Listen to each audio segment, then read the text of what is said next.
अध्याय 4 मानचित्र के प्रश्न उत्तरों को हल करेंगे। इससे पूर्व अगर आपके द्वारा चैनल को सब्सक्राइब नहीं किया गया है तो कृपया कर चैनल को सब्सक्राइब कर लाइक एवं शेयर जरूर कीजिए, जिससे कि हमारे आने वाली हर महत्वपूर्ण वीडियो की नोटिफिकेशन आप तक आसानी से पहुंच सके। बच्चे हम देखेंगे इसमें प्रश्न नंबर 1 है, दिक् सूचक में सुई हमेशा दिशा प्रदर्शित करती है।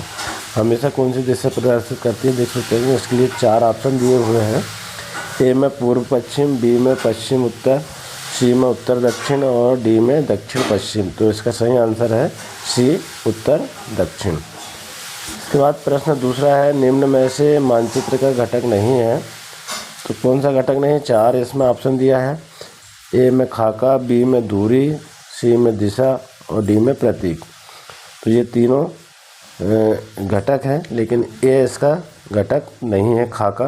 तो खाका आ जाएगा इसमें। इसके बाद देखेंगे हम प्रश्न 3, निम्न प्रतीक चिन्हों, जैसे यहाँ पर प्रतीक चिन्ह दिया है, द्वारा दर्शाया जाता है। अब यहाँ पर देखिए आप, ए में कच्ची सड़क पुल, बी में बड़ी रेलवे लाइन जिला सीमा, सी में meter railway line motor railway line पक्की सड़क और डी बड़ी रेलवे लाइन और पक्की सड़क। तो डी इसका सही आंसर हो जाएगा, बड़ी रेलवे लाइन और पक्की सड़क। इसके बाद देखेंगे प्रश्न 4, मानचित्र किसे कहते हैं? तो उत्तर देखेंगे, मानचित्र पृथ्वी की सतह या इसके एक भाग का पैमाने के माध्यम से चपटी सतह पर खींचा गया एक चित्र है। इस तरह से हम इसके उत्तर को लिख देंगे। इसके बाद देखिए प्रश्न अगला, मानचित्र के प्रमुख घटक कौन कौन से हैं? तो मानचित्र के प्रमुख घटक 3 हैं। नंबर 1 दूरी, दूसरा दिशा और नंबर 3 प्रतीक। इस तरह से हम प्रश्नों के उत्तर को लिख देंगे। अगला प्रश्न देखें हम, चित्र क्रमांक 4.1 में दिए गए पैमानों को पढ़कर बताइए कि कागज पर 1 सेंटीमीटर धरातल पर कितनी दूरी को दर्शाता है। तो यह चित्र कागज पर 1 सेंटीमीटर धरातल पर 10 मीटर दूरी को दर्शाता है। इस तरह से हम इसके उत्तर को लिख देंगे। इसके बाद देखिए, मानचित्र में तीर के द्वारा किस दिशा को दर्शाया जाता है? अब यहाँ पर देखिए, ऊपर की ओर अक्षर जो है उत्तर लिखा होता है। यहाँ पर हम सूचक में देख लेते हैं, उत्तर लिखा होता है। यह तीर उत्तर दिशा को दर्शाता है, तो यह उत्तर दिशा को दर्शाता है। इसी प्रकार पूर्व और पश्चिम दिशा भी ज्ञात कर सकते हैं। अब देखिए, उत्तर की तरफ तीर है तो उत्तर, पूर्व पश्चिम की तरफ तीर है तो पश्चिम, पूर्व की तरफ तीर है तो पूर्व और दक्षिण की तरफ तीर है तो दक्षिण। इस तरह से हम दिशा को पहचान सकते हैं। अगला प्रश्न है कि मानचित्र व रेखा चित्र में क्या अंतर होता है? तो अंतर क्या होता है? देखिए आप, मानचित्र पृथ्वी की सतह या इसके एक भाग का पैमाना के माध्यम से चपटी सतह पर खींचा गया चित्र है। रेखा चित्र एक वह R1 है जो पैमाने पर आधारित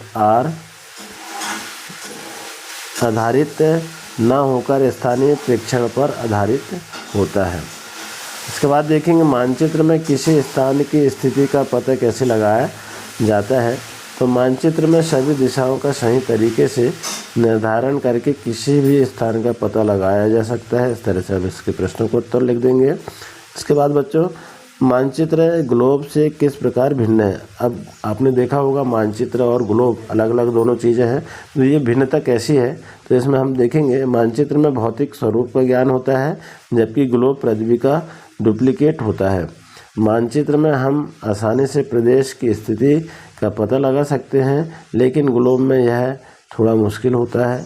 ये अंतर इसमें है। इसके बाद देखेंगे हम अगला प्रश्न है, थीमेटिक मानचित्र हमें कौन सी जानकारी प्रदान करते हैं? तो कौन सी जानकारी प्रदान करते? देखिए आप, वे मानचित्र जो सड़क मानचित्र, वर्षा मानचित्र, उद्योग मानचित्र आदि को दर्शाते हैं, वह थीमेटिक के मानचित्र कहलाते हैं।